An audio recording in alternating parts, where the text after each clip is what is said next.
Нэгдүгээр хорооллын арын зам дагуух өнөр бүсийн тогтчлт бүтээн байгуулалтын эхний ээлжийн ажил дуусаж өнөөдөр нээлттэй хийлээ.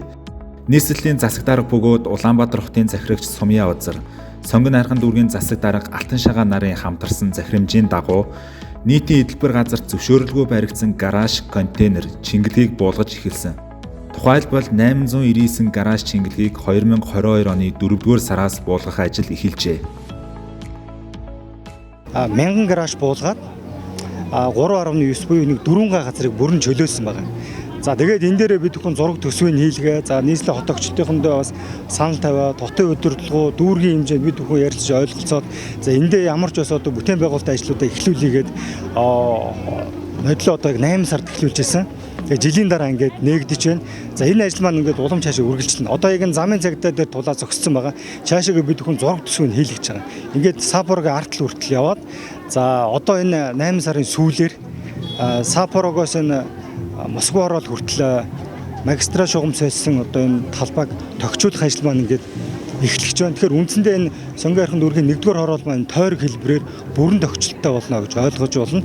За өнөөдрийн энэхүү арга хэмжээнд маань Сонгон хайрхан дүүргийн одоо намрын өнгө 2023 үзэсгэлэн зохион байгуулагдаж байна. За энд одоо сургууль, цэцэрлэгийн одоо хичээлийн хэрэгсэл, форум, за лого, цэцэг одоо цэцгийн үзэсгэлэн худалдаанууд зохион байгуулагдаж байна. За би бас энийг юм онцлог хэлэхэд Сонгон хайрхан дүүргийн нийт цэцэгчдийг энэ талбай дээр урьж байгаа. Ховор сортын цэцэг тарьдаг энэ эрхмүүдээ урьж эндээ ирж борлуулж болно. Хоорондоо үр солилцоод одоо ингээд нэгнийгээ баяжуулж болно. Ийм одоо үйл ажиллагаанууд зохион байгуулагдаж байна. Гадна тогтчлт бол хийгдэх талбайгаа харахад бол бас хэцүү газар байсан да. Нилээн далан дагцсан. Тэгэл бүр гаражийн артл болохоор бас л үгээр хэлхийн аргагүй тийм хэцүү газрууд байсан. Бид нар 8 сарын сүүлээр гэрээ хийгдээд 9 сараас үндсэндээ ажил эхэлсэн.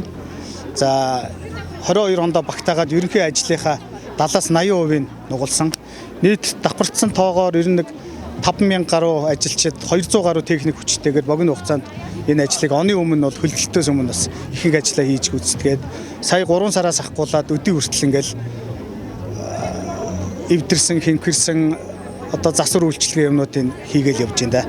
Энэ хамаа нөгөө гэр хороол ихтэй тэгэл ийшээ явж байгаа улсууд маань бас их нийтийн өмчөд ариг гамгүй хандж байна. Энэ хийсэн юм маань эвдлэхийн, дээгүүр нь машин тэрэгтэй явахын мэдээж хэрэг эн чинь нөгөө газар шороогийн тэр чигт нь эргүүлээд зохиомлоор далан үүсгээд өндөржилт гаргаж хийж байгаа учраас зарим суулт авч амжаагүй багтал том машинтай орж ирнэ, жижиг машинтай туучна. За сая одоо бороо усгээл байгалийн бас давгдшгүй хүчин зүйлээд бас болж нэлээд газрууд маань эвдэрж сүйдлээ. Тэгэл эднийг бид бүхэн дахин нөхөн сэргээгээл явж лээ.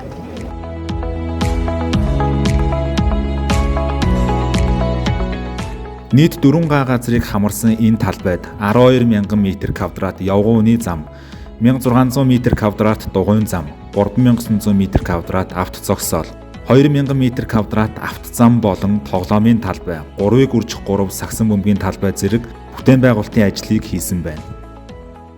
За одоо энэ өнөр үсгийн урдуур тойроо дахиад том бүтээн байгуулалтын ажлууд хийгдэхээр төвшин санхүүгийн одоо бэлдээд гарын үсэг сураад ажил нь маргаашнаас одоо эхлэж байгаа. Давхрын чинь дулаалгын ажил бас хийгдэнэ. Дулаалгын ажил хийгдэнэ. Ялангуяа 12, 13, 14, 15, 16, 17 гээд хороолууд юуны хороонууд дээр дулаалгын ажлыг давхар эхлүүлнэ. Урдлын тогтчлтын ажлуудыг бас давхар эхлүүлэхээр одоо шийдвэрүүд гараад ингээд дэмжигдээд санхүүжилт нь одоо эрх шилжих байдлаар дүүргэр ирж байгаа.